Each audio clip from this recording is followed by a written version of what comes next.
शांताकारं भुजगशयनं पद्मनाभं सुरेशं विश्वाधारं गगनसदृशं मेघवर्णं शुभांगं लक्ष्मीकान्तं कमलनयनं योगभिर्ध्यानगम्यं वंदे विष्णुं भवभयहरं सर्वलोकैकनाथं। वसुदेवसुतं देवं कंसचाणूरमर्दनं देवकी परमानंदं श्रीकृष्णं वंदे जगद्गुरुं। कृष्णं वंदे जगद्गुरुं। भगवद गीता के इस विशेष ज्ञान सत्र में हम सभी भगवद गीता के दूसरे अध्याय के अंत में वर्णित स्थित प्रज्ञता विषय पर नित्य निरंतर चर्चा कर रहे हैं और ये चर्चा भगवान गोविंद की कृपा से नित्य निरंतर आगे की ओर अविरल गति से बढ़ रही है और हमारी श्री भगवान से प्रार्थना है कि वह उपस्थित महानुभावों को अपना आशीर्वाद प्रदान करें और मुझे ऐसी ज्ञान शक्ति दें कि मैं भगवद गीता के इस विशिष्ट विषय पर कुछ प्रकाश डाल सकूं और उसकी व्याख्या कर सकूं। श्री भगवान गोविंद की कृपा से ही भगवद गीता के विषयों का व्याख्यापन हो पाता है। बिना उनकी कृपा से मनुष्य मात्र में कोई भी श्री भगवान के द्वारा कहे गए शब्दों को व्याख्यापित करने में सक्षम नहीं है। इसलिए भगवान श्री गोविंद को के चरणों में कोटसा प्रणाम करके आज की चर्चा का शुभारंभ किया जाता है। कल की चर्चा दूसरे अध्याय के श्लोक संख्या 64 में चल रही थी, जिसमें परसों की जो चर्चा हुई थी उसमें राग देश वियुक्त और आत्मवश्यी पदों पर हुई थी और कल की चर्चा को हमने विधेयात्मा पद पर केंद्रित रखा था। आज की चर्चा में 64वें श्लोक का जो अवशेष भाग है, विषयान इंद्रिय चरण और प्रसादम अधिगच्छति, इस विषय पर जो श्री भगवान के द्वारा कहा गया है, इस विषय पर आज की चर्चा को हम व्याख्यापित करने का प्रयास करेंगे।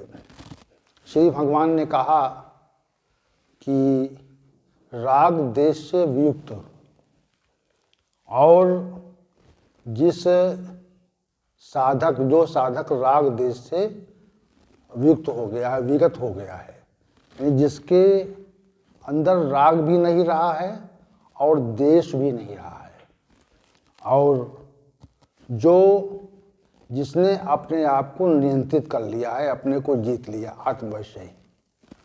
और तीसरा, जिसने अपने मन, बुद्धि और अहंकार रूपी तत्वों को भी नियंत्रित कर लिया है। ऐसे पुरुष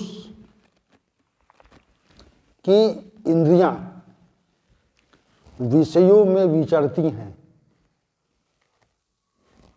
तो विषयों में विचरने पर भी उनमें कोई विकृति उत्पन्न नहीं होती है, वरन राग देश से युक्त और जो मनुष्य स्वयं को नियंत्रित कर चुका है, जिसने अपने अंतःकरण को जीत लिया है, ऐसे मनुष्य की इंद्रियां वो अपने विषयों में विचरती हुई भी प्रसन्नता को प्राप्त होती हैं। तो ये विशेष बात है, विशेष कथन है श्री भगवान का कि इंद्रियों का इंद्रिय विषयों में विचरण तो होता है। जैसे सामान्य व्यक्ति है उसका अगर उसकी इंद्रियां अगर इंद्रिय विषयों में विचरती हैं तो उसका जो जिस इंद्रिय का जो विषय है वह इंद्रिय अपने उस विषय की ओर आकर्षित हो जाती है। यह सामान्य बात है। एक सामान्य बात यह है कि जो इंद्रिय जो सामान्य पुरुष है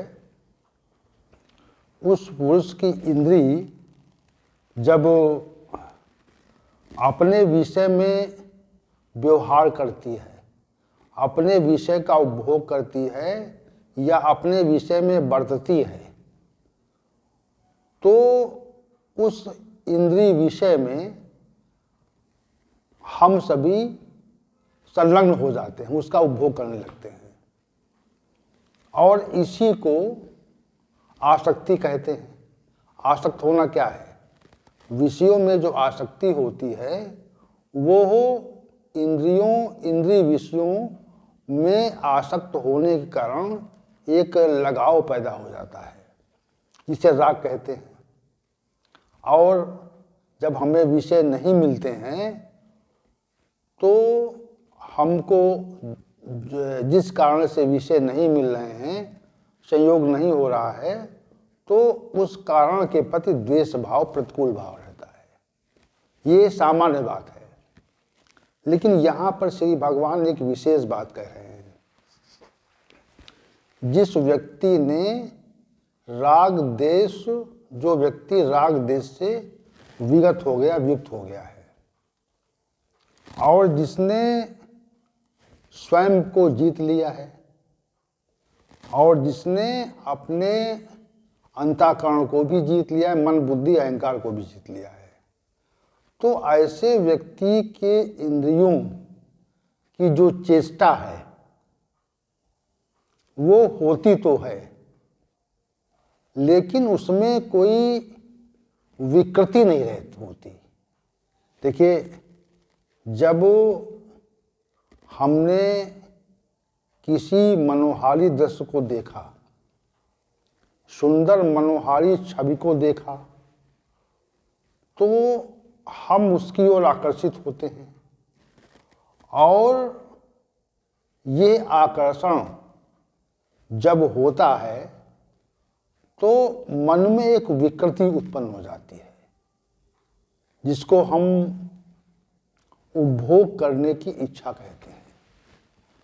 जिस रूप के प्रति हम आकर्षित होते हैं उस रूप के संयोग की इच्छा करती है,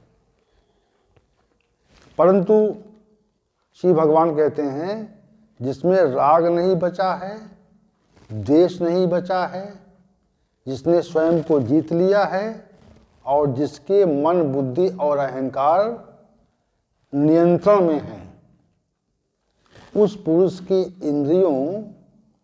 इंद्रियां जब अपने विषयों में बरतती हैं तो उनमें विकृति नहीं होती। उसका विचरण तो होता है।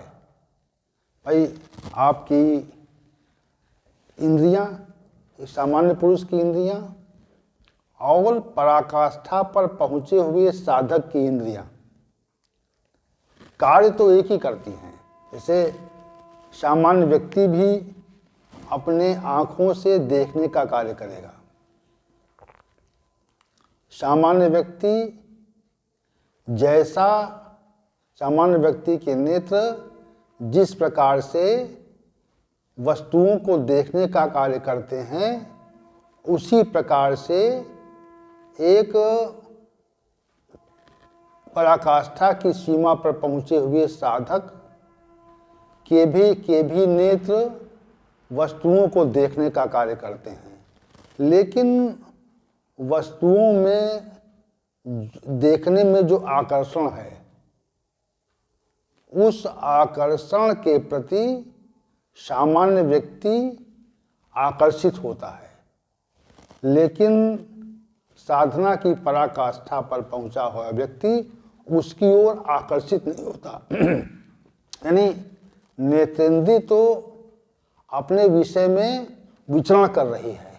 श्री भगवान कहते हैं कि विषयान इंद्रिय चरण, यानी इंद्रिय तो अपने विषयों में बढ़त रही, आचरण कर रही है, लेकिन सामान्य व्यक्ति की इंद्रिय जिस प्रकार आचरण करती है तो उस आचरण से मन में विकृति उत्पन्न हो जाती है। और जिस व्यक्ति में राग द्वेष नहीं बचा है, जिसने स्वयं को जीत लिया है और जिसके मन बुद्धि अहंकार अपने नियंत्रण में है, उसके नेत्र आकर्षक वस्तुओं को, मनोहारी छवियों को देखते तो हैं, आचरण तो होगा, इंद्रिय का इंद्रिय विषय में आचरण तो होगा, लेकिन उसमें विकृति नहीं होगी, उसके संयोग की इच्छा का अभाव हो जाएगा। एक सामान्य व्यक्ति जो है वो जब किसी मनोहारी दृश्य को देखता है तो उससे संयोग की इच्छा का भाव उत्पन्न होता है, और जो साधना की पराकाष्ठा पर पहुंचा हुआ व्यक्ति है उसमें उपभोग की इच्छा का अभाव रहता है। ये भाव का रहना और अभाव का रहना, एक में सामान्य व्यक्ति में भाव है उस दृश्य के प्रति, और जो साधक मनुष्य है जो साधना की पराकाष्ठा पर पहुंच चुका है उसमें अभाव हो जाता है। ये अंतर रहता है, ये है अंतर एक साधक में और एक सामान्य व्यक्ति में रहता है। तो जो तीन विशेषण दिए हैं, राग देश से युक्त हो जाना, स्वयं को जीत लेना और विधेयात्मा हो जाना, यानी मन बुद्धि अहंकार को भी नियंत्रित कर लेना, ऐसे व्यक्ति की इंद्रियां आचरण तो करती है, आचरण में अंतर नहीं आएगा, लेकिन उसका जो उसकी देखने की दृष्टि में अंतर आ जाएगा। जैसे कोई बहुत दिव्य और सुस्वादु भोजन हो तो सामान्य व्यक्ति उसको देखकर उसको खाने की इच्छा करेगा, उसके उपभोग की इच्छा करेगा, क्योंकि वह भोजन आकर्षक भी है और दिव्य भी है, अलौकिक भी है, इसलिए उसको खाने की इच्छा करेगा। लेकिन जो राग देश से विगत है और जिसने स्वयं को नियंत्रित कर लिया है और जो विधेयात्मा है, जिसने अपने मन बुद्धि अहंकार को जीत लिया है, वह उस भोजन को देखेगा तो, परंतु उस भोजन के खाने की इच्छा, उसके उपभोग की इच्छा का उसके अंदर अभाव रहेगा। ये भोजन हमें मिल जाए तो अभाव रहेगा, और उसकी इच्छा नहीं होगी, मतलब इच्छा का अभाव होगा वहाँ पे।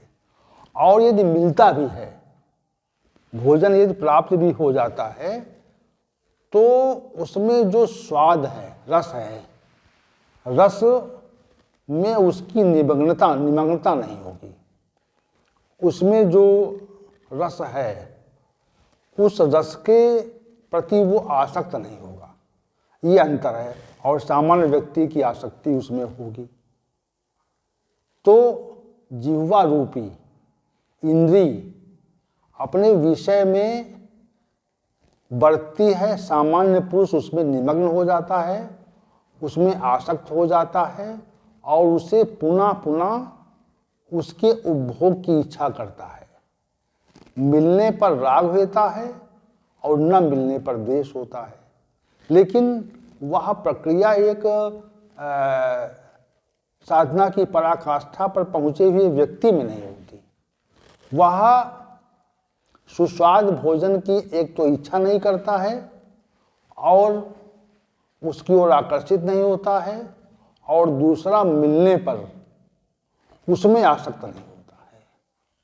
तो ये रस की बात हो गई, रूप की बात हो गई, और ध्वनि की बात, जैसे मनोहारी कोई सुंदर नृत्य हो कोई गीत संगीत हो, कोई सुंदर शब्द हो, तो सामान्य व्यक्ति की जो कर्णेंद्रिय है वह उस ध्वनि के प्रति आकर्षित होती है और उसको पुनः पुनः सुनने की इच्छा करती है कि वे शब्द पुनः पुनः हमारी कान से टकराएं, और उसमें हमें प्रसन्नता का आभास होता है। और न मिल उनसे राग होता है, मिलने पर राग होता है, और उसमें बाधा आने पर द्वेष होता है।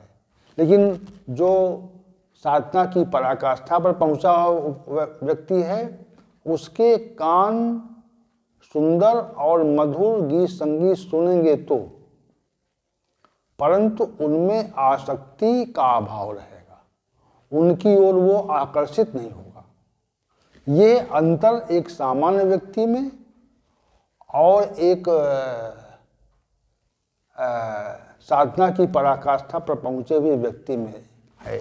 इसलिए श्री भगवान कहते हैं विषयान इंद्रिय चरण, यानी इंद्रियां विषयों में विचरती हैं, लेकिन उनमें आसक्ति का वहां पर अभाव है। कोमलतम स्पर्श का संयोग होने पर सामान्य व्यक्ति कोमलतम स्पर्श की ओर आसक्त हो जाता है, और एक साधना की पराकाष्ठा पर पहुंचा हुआ व्यक्ति कोमलतम स्पर्श की ओर आकर्षित नहीं होता। यह अंतर उसकी जो त्वचा है उसमें आचरण तो हो रहा। श्री भगवान कहते हैं विषयान इंद्रिय चरण, यानी इंद्रियों का विषयों में आचरण तो हो रहा है, लेकिन उस आचरण में सामान्य व्यक्ति की इंद्रियों की आचरण में और एक साधना की पराकाष्ठा पर पहुंचे हुए व्यक्ति की आचरण में अंतर रहता है।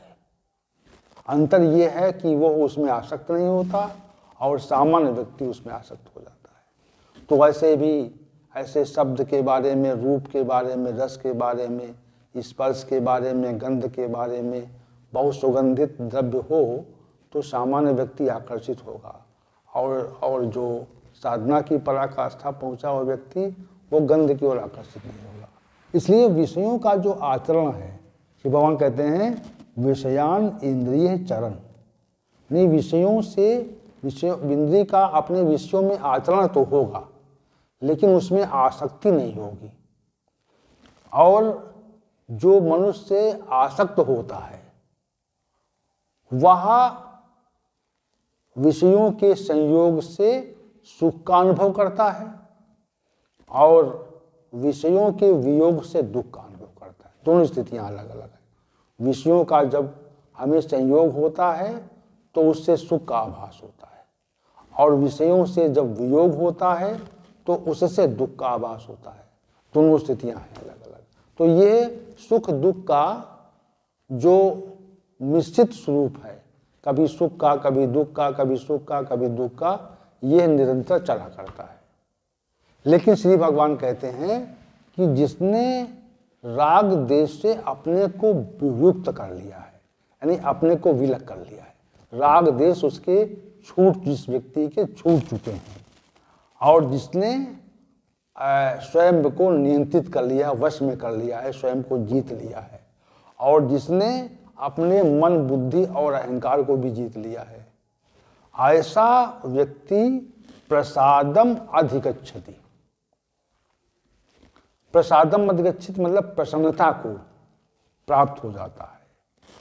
तो वहां पर जो प्रसादम पद है और जो अधिगच्छति पद है, ये विशेष अर्थ देने वाले हैं, अर्थ दे रहे हैं यहाँ पे कि प्रसादम अधिगच्छति, यानी प्रसाद को प्राप्त होता है, यानी प्रसन्नता को प्राप्त होता है। वहां पर सुख का अभाव नहीं है और वहां पर दुख का भाव नहीं है। दो चीजें हैं। ऐसी प्रसन्नता है जहां पर दुख का भाव कभी प्रकट नहीं होता, और ऐसी प्रसन्नता है जहां पर सुख का भाव सर्वकालिक है, सर्वत्र रहता है और किसी भी क्षण उसका समापन नहीं होता। प्रसादम अधिगच्छति, प्रसन्नता को प्राप्त होता है। देखिए, ये चूंकि श्री भगवान का जो शब्द है प्रसादम अधिगच्छति, इसका विशेष अर्थ है और ये जो अर्थ है वह व्यवहारिक अर्थ है, ये सामान्य अर्थ नहीं है। ये कोई कथन वाला अर्थ नहीं है कि प्रसन्नता मिल जाती है, प्रसन्नता को प्राप्त होता है, ऐसा कोई सामान्य अर्थ नहीं है ये। जैसे हम कहते हैं कि हम प्रसन्न रहते हैं सर्वथा, बहुत लोग कहते हैं कि हम हमेशा खुशी रहते हैं, यानी सब स्थितियों में प्रसन्न रहते हैं। लेकिन वो लोग ये देखें कि कभी कभी उनमें दुख का भी भाव आ जाता है। किसी भारी दुख से जो व्यक्ति विचलित नहीं होता, तो क्यों नहीं होता? क्योंकि उसमें उसको प्रसादम मानी प्रसन्नता प्राप्त हो गई है। अब प्रसादम का दूसरा अर्थ ये भी है कि भगवत कृपा प्राप्त हो गई है।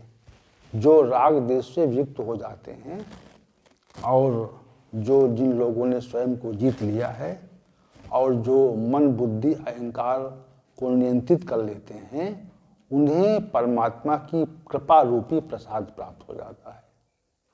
तो वो प्रसाद के यह जो भाव है कि हम ये कह रहे हैं कि परमात्मा की, श्री भगवान की कृपा उन्हें प्राप्त होती है, सहज प्राप्त होने लगती है, क्योंकि ये परमात्मा के साक्षात्कार का विषय है।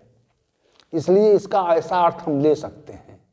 लेकिन इसका जो संकेत श्री भगवान ने किया है, तो वो इसका अभिप्राय इतना ही है। चूँकि ये जो विषय है ये 62वें श्लोक से आरंभ हुआ है और जहाँ पर श्री भगवान ने ध्यायतो विषयान कह के इस प्रकरण का आरंभ किया था।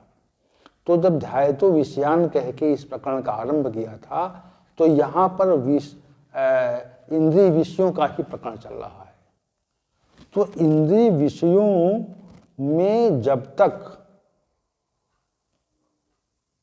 मनुष्य के अंदर राग देश है और जिसने स्वयं को जीत नहीं पाया है और उसने अपने मन को नियंत्रित नहीं कर पाया है, बुद्धि को नियंत्रित नहीं कर पाया है, अहंकार को नियंत्रित नहीं कर पाया है, तो ऐसे व्यक्ति के अंदर किसी कारणवश कुछ प्रसन्नता तो प्राप्त हो सकती है, कुछ क्षण उससे प्रसन्नता का संयोग हो सकता है।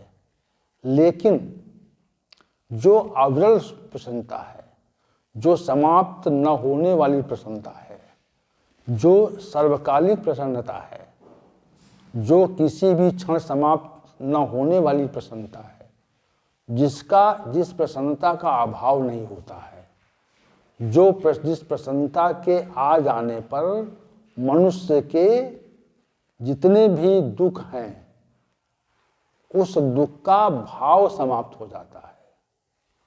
तो ऐसी प्रसन्नता उन व्यक्तियों को ही प्राप्त होती है जो राग देश से वियुक्त हो चुके हैं और जो जिन महानुभावों ने स्वयं को जीत लिया है और जिन महानुभावों की मन बुद्धि भी नियंत्रित हो चुकी है। वो संसार के विषयों के विचारण से विलग हो चुका है। बुद्धि मन के द्वारा विचारित विषयों का विनिश्चय करने से पृथक हो चुकी है और जिनमें स्वयं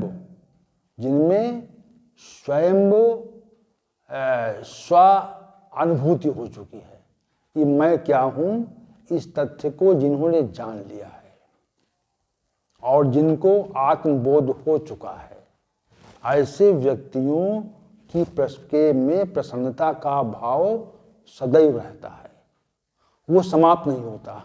अगर किसी भी क्षण प्रसन्नता का अभाव प्रतीत हो तो ये समझना चाहिए कि अभी हमें प्रसादम अधिगच्छति की प्राप्ति नहीं हुई है, क्योंकि ये व्यवहारिक बात है, ये प्रयोगात्मक तथ्य है जो श्री भगवान के द्वारा निरूपित किया गया है।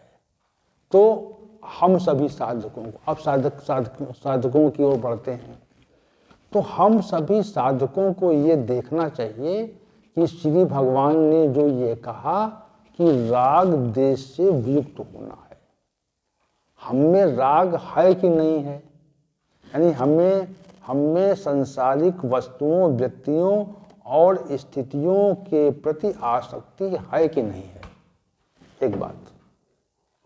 दूसरी, हमारे प्रतिकूलता में जो व्यक्ति वस्तुएं और स्थितियां हैं, उनके प्रति प्रतिकूल भाव तो नहीं है जिनसे द्वेष की उत्पत्ति हो रही है, और हमने क्या स्वयं को जीत लिया है, स्वयं को आत्मवश्य पर, चूंकि इससे पहले प्रकरण में चर्चा हुई थी, इसलिए आत्मवश्य का जो व्याख्या है उस प्रकरण में देख लेनी चाहिए, समझ लेनी चाहिए।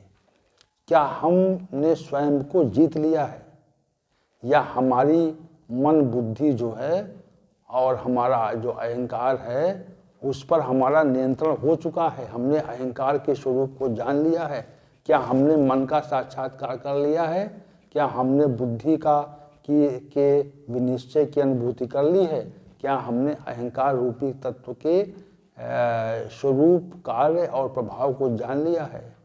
तो अगर जाना है तो आपकी इंद्रियां जो हैं वो विषयों में आचरण तो करेंगी, विचरेंगी तो, लेकिन उनमें कोई विकृति उत्पन्न नहीं होगी, उनमें कुछ अभाव, मतलब उनमें कुछ ऐसा आकर्षण उत्पन्न नहीं होगा जिससे वो उसकी ओर आकर्षित हो सके। और जब तक आकर्षण है तब तक ये स्थिति नहीं है जो श्री भगवान कहते हैं, राग देश वियुक्तस्तु वियुक्ते तु विषयान इंद्रिय चरण आत्मवश्य विधियात्मा प्रसादम अधिगच्छति। तो आचरण, इंद्रियों का विषयों में आचरण तो होगा, लेकिन अगर ये तीन स्थितियां हैं, राग देश वियुक्त वाली, आत्मवश्य वाली और विधियात्मा वाली, तो ये जब तीन स्थितियां आपको प्राप्त हो गई तो भगवान कहते हैं प्रसादम अधिगच्छति। तो उस व्यक्ति को, उस महापुरुष को, उस विशिष्ट साधक को एक प्रसन्नता मिल जाती है। वो प्रसन्नता उस महापुरुष के मुखमंडल पर सदैव रहती है, उसका अभाव नहीं होता, उसका सदैव भाव रहता है। उससे जब आप उसके दर्शन होंगे तो आपको एक शांति का आभास होगा कि ये व्यक्ति वास्तविक रूप से महापुरुष है, और उसके दर्शन मात्र से ही आपको शांति का आभास होगा। तो जो प्रसादम अधिगच्छित वाला व्यक्ति है उससे प्रसन्नता रहेगी, उसके मुखमंडल पर मुस्कान बिखरी रहेगी। प्रसादम अधिगच्छति, श्री भगवान का संकेत उसी ओर है। और चूंकि श्री भगवान के कहे गए 64वें श्लोक की ये विशेषता है कि जो व्यक्ति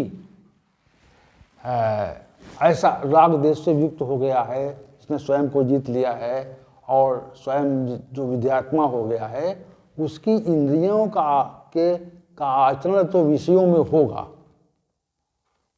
लेकिन आचरण करता हुआ, विषयों का आचरण भी होगा, और लेकिन आचरण होते हुए भी वो प्रसन्नता को प्राप्त होगा, प्रसन्नता उसके अंदर रहेगी, उस प्रसन्नता का अभाव उसे कदापि नहीं होगा। ये प्रसादम अधिगच्छति का अभिप्राय है। और इसका जो श्री भगवान के कथन का जो स्वरूप है वह तो व्याख्यात्मक है, लेकिन इसका जो